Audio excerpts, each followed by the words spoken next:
We'll lead off with this. You are general manager John Dorsey of the Cleveland Browns. You have the number 1 and number 4 pick. You are allowed to do whatever you want to do. What are you doing at number 1 and number 4? Well, I mean, I don't know about the number 4 part. I mean, I think it's going to be he'll have a lot of different options at that pick because I think he could potentially trade. But well, yes, he has a lot of different options. We know that. But what are you doing? What if you are the general manager of the Browns? What are you doing at 1 and at number 4? Well, number 1, I would take Bradley Chubb because he's the top player in the draft. And then at number 4, you're saying like in terms of like what would be my next pick at that spot. I guess again it would come down to who was still left on the board. But potentially, I guess at that point. Saquon Barkley, maybe, if he's still there. I guess that would be the next pick. You're not taking a quarterback with either the 1 or the 4? Well, you have Tyrod Taylor. I mean, if you take a quarterback at that point, I guess basically what you're going to do is take the number 4 pick in the draft and then have Tyrod Taylor sit on the bench for a year. I mean, if you're going to take a quarterback, then I think you take that number 4 pick and package that back a couple of picks to take one of the quarterbacks maybe later in the first round. So I might take number 4, trade back, let somebody else take that pick, and then take the best quarterback in the draft, Lamar Jackson. So that might be another option. Okay, so this is fascinating. This is why I love to have you here on the show, Corey, because every mock draft says that the Browns are taking a quarterback at number 1. We've seen some mock drafts say they would take a quarterback at 1 and number 4. And I like that now. I do like that. You do like that? Yeah, I do like if you take, not because you necessarily need one, but just because you could control the draft with the leverage. I don't think that's a far-fetched theory at all if you take one at both, and then somebody has to come play ball with you. But if you're not going to go that route, you're taking just the best players available. If you still end up wanting that quarterback, maybe move back after you've taken one of the best players in the draft at Chubb. I think he has so many options, it's kind of a no-fail proposition. Okay. Corey Chavous joins us, CBS Sports Network. I haven't heard anybody say Lamar Jackson's the best quarterback in the draft, so I'm very intrigued by this. Why do you say that? Well, I think he was the best quarterback, the best player in college football the last 2 years. I mean, he was very dynamic, and I mean, you can start trying to parse out games where somebody didn't play well. You can say, first of all, he's the most durable quarterback. I mean, what games has he missed? And then on top of that, I mean, you could go into statistics. I mean, it outweighs everybody's by a large margin. But I think he has the most upside. Sure, he has some boom or bust potential, but his upside, I think, is without question higher than the rest of the quarterbacks.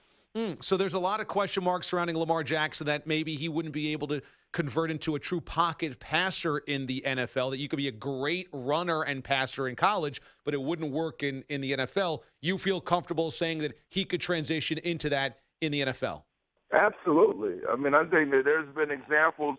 I mean, if you just look at that from a mobility standpoint and saying that he's just a runner, I mean, there's some accuracy issues. I don't think you draft Lamar Jackson with the idea that he's going to be a 65, 66% passer. I think you drafted with the idea that he can get on the edge, he can be on the move, and be able to do some things, but still operate in the pocket. I think a lot of it is in terms of what he's done in school. He's been very accurate in between the numbers, in between the hash marks in school. I think he's going to have to continue to get better driving the ball outside the numbers. I think that's where it has to, improve and not losing so many throws during the games. But, I mean, he had a lot of drop passes. A lot of these quarterbacks in this class dealt with that. So I think his completion percentage numbers, particularly this year, are a little bit skewed. Bradley Chubb, you said, is the best player in this draft. Is it close, or do you just circle him and say that guy's going to have the best NFL career in this upcoming draft?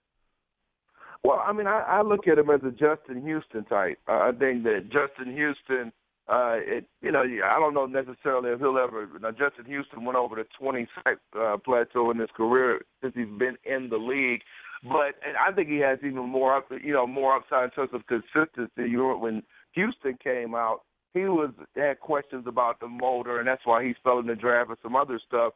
With Chubb, there are no questions about that.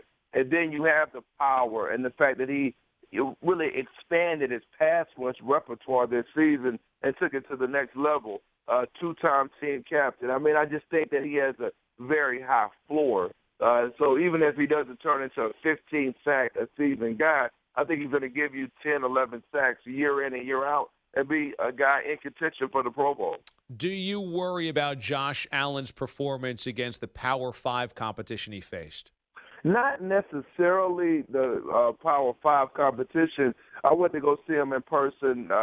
Just for example, last year, I was shooting the Holiday Bowl when they were playing BYU. At the end of that game, has a chance to go down and win the game, throws the game-winning interception. 18 of the 21 interceptions that he threw in school were when they were tied or trailing. So some of those situations are situations where, for example, somebody like Sam Darnold has been pretty good in. And I think that's something that potentially maybe it is the talent around him where if you get better talent, he comes through in some of those situations. But that's hard to project when you've seen somebody in those types of moments not come up big. Corey Chavous, draft analyst, CBS Sports Network. Now, you can catch him leading up to the draft at Inside College Football Draft Special. And on draft day, Path to the Draft QB Special and Tops, that other pregame show, Draft Special, comes your way on CBS Sports Network. You can follow Corey on Twitter as well, at Corey Chavous, for the latest on the NFL Draft.